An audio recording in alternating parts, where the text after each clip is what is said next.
All right, welcome one and all to the Off the Rails Sports Podcast. I am your host, John. And if you could kindly hit that like and subscribe button, it means a lot to us. We're trying to build something here, and I think we have a little different than anything else, that's for sure. I've got to say, Brian, man, that guy just cracks me up. That guy, oh, he knows so much about baseball, but God, man, he's out there he's starting a wildlife sanctuary in his backyard, him and his beautiful wife, you know? Sam Hill, man. Leave that to nature, buddy. You're in the city. All right. Let's go over what happened in the world of sports for Thursday, June 26th. Texas State moved closer to a Pac-12 membership. Monday, they will complete the move. They have to do this because next week they have a $5 million penalty for leaving the Sun Belt, and it moves up to $12 million after next week. So this is obviously urgent. Pac-12 needs an eighth member. I am a big Pac-12 fan. I still ruminate about UCLA leaving. I wish they would have stayed there and made a beachhead. It made the Pac-12 great, but obviously Larry Scott was just totally an idiot. He didn't know what he was doing. He destroyed the entire conference, letting USC and UCLA leave. Look, at the end of the day, they wanted a bigger cut of the pie. Let them have it. You know, there is no pie anymore. Oregon State and Washington State stayed to try and reform the Pac-12, and I applaud them. I'll always be a big fan of them for staying. They really didn't have a lot of options. But I do think I don't know what the TV deal looks like for them, and that's obviously a huge component of what goes on here.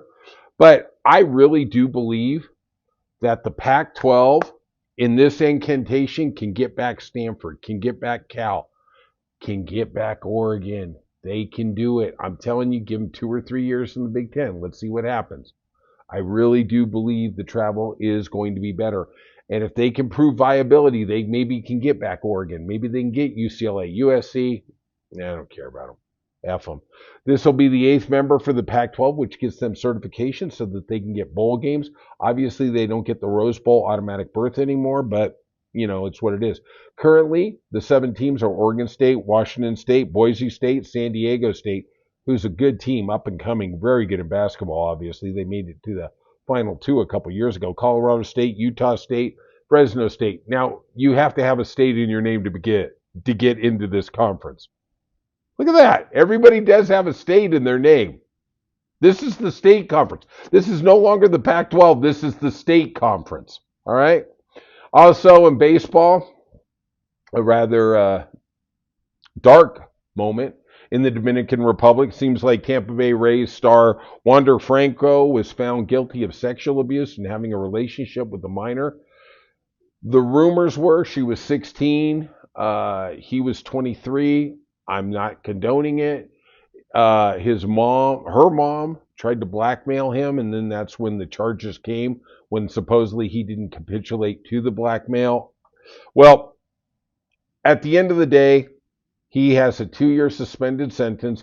His attorneys, his legal counsel have said that they will appeal this ruling. They were shocked. I did see Wander seem very stunned. I don't think he expected this adjudication from the court. The interesting question will be, what is MLB going to do? Now, we look back at the Trevor Bauer incident, and this was, Brian and I are kind of on different sides on this. It was a consensual relationship, which, according to one party, he took too far. It was a 50 Shades of Grey type of relationship. She texted people. She hit the mother lode. She hit the jackpot. Trevor Bauer was not found guilty. He wasn't charged. The LAPD did not charge him. And basically, he was extricated. He was banned from baseball. He was actually able to look for reinstatement in 2021. Baseball allowed him to come in, but let's be honest, kind of like Barry Bonds at the end of his career, all the owners are blackballing him. They won't let him play. Currently, he plays in the NPA in Japan. He's got a 3.88 ERA. We will see what that case does to the Wander Franco. Remember, they signed him to a 10-year, $200+ million deal. So it should be kind of interesting what goes on there. In the world of football, in the NFL, Justin Tucker, the former place kicker, the most accurate kicker in NFL history, was given a 10-game ban by the NFL for the allegations from numerous massage therapists in the Baltimore area that he acted inappropriately with him. We have not seen any criminal charges yet, but this is a very difficult situation. Justin Tucker's counsel accepted the adjudication by the commissioner and said they wanted to move on, but they still proclaim that their client is innocent. After the Ray Rice thing, especially in Baltimore, you know that they were going to come down pretty hard on this guy. We'll see if an NFL team signs him. Let's go to the NBA. Second round of the NBA draft. 76ers with the 5th pick in the second round draft took my favorite player in basketball in the collegiate level, Johnny Broome. I thought he, for Auburn, was truly the best player in the country, even including Cooper Flagg. Does Cooper Flagg have more potential? Absolutely, unequivocally. But if you gave me one player to ride with last year, it was Johnny Broome. They didn't get the title, but I saw that guy in Hawaii, and I was like, oh my God, this dude is a beast. The NBA is more about physical tools, and then they train you and mold you into what they want you to be. This guy just doesn't have quite the physical gifts that you see a lot of the other players have, but I'll tell you what, you put that guy in the court, this guy gets rebounds, this guy gets buckets, this guy hits free throws. That's what I think. Phoenix took Rasher Fleming, small forward from St. Joe's, highly touted. All 5 Duke starters were selected in the first 2 rounds. Makes you wonder, how did Jon Scheyer not get him a title? Hello? I think there's some real questions there, but nobody's going to say anything because he just keeps reloading the gun right there. All right, let's go to the MLB and see what happened.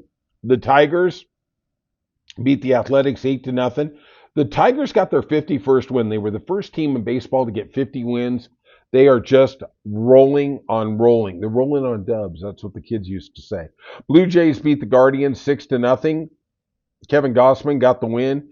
You know, he's really not had that good of a year. I honestly thought that the Blue Jays I know they did. They had the best starting rotation in the AL East. I don't think their starting rotation, was quite as good as Seattle's, but I would have said it was second best in the American League. They really haven't done anything magical. Their record is 43-37, still 6 games above 500, 6 games above 500, but I kind of expected a little more from them. It will be interesting to see what they're going to do with Bo Bichette at the trade deadline. The Twins beat the Mariners 10-1, and Woods got the win. He's 3-4 with a 4.6 ERA. The Astros-Phillies was really a good series. The final game was Astros 2-1. Abreu got the win. He is 3-3 with a 1.7 ERA. Interesting. The surprise team, I think, in the American League, Brian and I were talking about that yesterday, is the Tampa Bay Rays. They won 4-0 over the Royals. They are 46-35. They are 11 games over 500, and they are breathing down the Yankees' neck. The Cubs beat the Cardinals 3-0. The first time that the Cubs have done back-to-back shutouts in the Cardinals since 2016. Amanga got the win. He is 4-2 with a 2.5 ERA for your Cubbies. The Dodgers went into Coors Field. Clayton Kershaw pitched really, really well. They won 3-1. Dodgers are 51-31. They're 20 games over 500. Kershaw got your win. He's 4-0 with a 3.0 ERA, playing really well. To me, I think they ought to have that guy on like a 6 or a 7 day rest period, because really you need his arm in the playoffs, but we'll see what they do. I guess they know a lot more, but they've had a lot of problems with their arms. Glasnow, Snell, Yamamoto. Let's talk about the Marlins beating the Giants 12-5. Simpson got your win there. And finally, the Mets beat the Braves again, 4-0. Warren got the win. He's 1-0 with a 0.0 ERA. I guess when you first start, you pitch a shutout. That's what happens. All right, if you could, Hit the like and subscribe button. It means a lot to us. And we'll see you soon on Off the Rails Sports Podcast.